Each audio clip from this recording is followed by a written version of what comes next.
Hi, welcome to part 8 of the Roaring Twenties, the failure of Prohibition. Now, initially, Prohibition was successful. The amount of alcohol being drunk in the United States plummeted, but it wasn't to last. People began to look elsewhere to get alcohol, right? The saloons had all been closed down, but you're going to start to see illegal bars open up in its place, speakeasies, and they are going to open up in large numbers. For example, in Detroit in 1918, there was 2,334 saloons. Prohibition takes place, all those saloons are closed down. By 1925, there are 15,000 speakeasies in Detroit.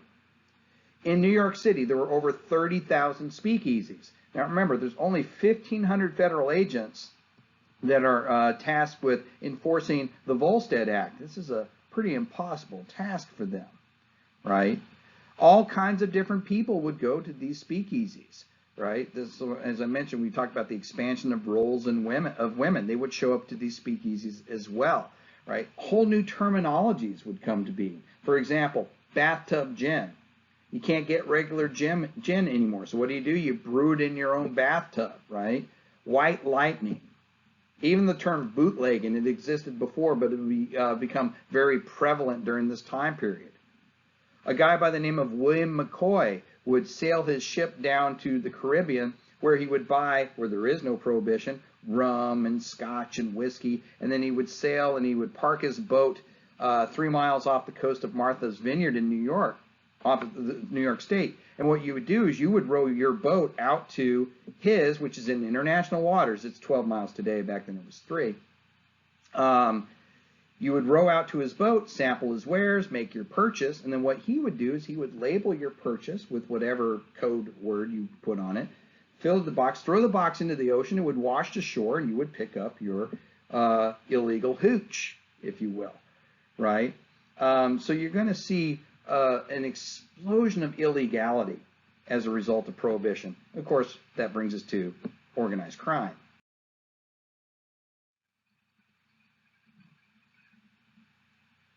Organized crime would become very prevalent. I mean, the organized mobs, as they were, predominantly participated in things like gambling, racketeering, and prostitution. Alcohol opened up a whole new avenue of revenue for these guys, and they're going to take advantage of it.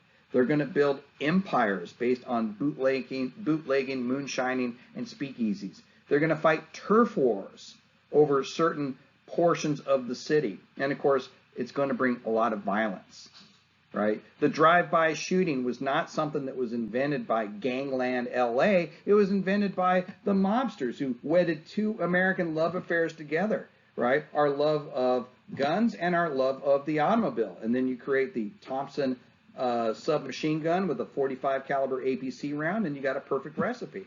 You got a rival gang, they're eating at this restaurant, you just drive up in your car and you spray it with your Thompson submachine gun and you drive away, right? Overall crime increases during Prohibition by 24%.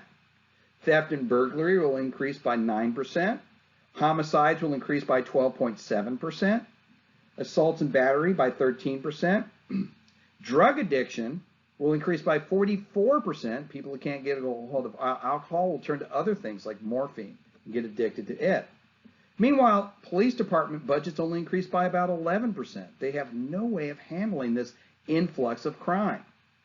Now, of course, the most famous of these mobsters is Al Capone, who I have pictured here. And yeah, okay, he did build a criminal empire. He's going to ultimately control over 10,000 clubs in the city of Chicago. He is suspected to be responsible for at least 500 murders.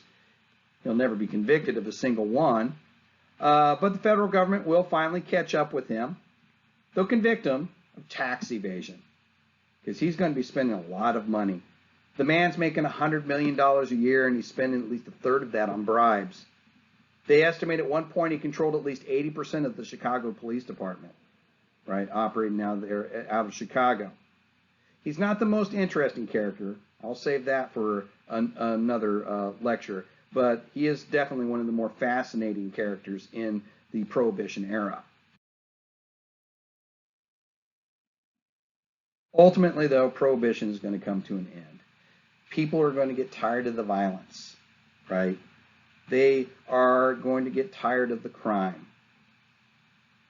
Activists like a Chicago Republican named Pauline Sabine is going to begin advocating for prohibition reform. We need to at least change these laws, soften them up a little. When the Great Depression sets in, it just makes things worse. Now, on top of all these other problems, times have gone bad as well. And when times are bad, well, people want to drink. So when Franklin Delano Roosevelt, who emerges from his reinvention since coming down with polio, begins to vie for the presidency of the United States, when he actively campaigns on a platform of ending prohibition, even Pauline Sabine is going to change parties and support him, because Herbert Hoover, his political opponent and Republican, is going to refuse to take any action on prohibition. Franklin Roosevelt says, I believe that America just needs a good stiff drink. And this, amongst other things, will win him the presidency. And the ratification in 1933 of the 21st Amendment. The 21st Amendment just negates the 18th Amendment. It basically says the 18th Amendment is wrong, and we need to revert back to where it was before. Ignore the 28th Amendment, right? Which shows a dynamic of the Constitution that I think is really important. The Constitution is so well written that not only can you change it, but the Constitution is such a well-written document that it has the ability to admit when it's wrong and change itself back, which actually makes it better than most husbands.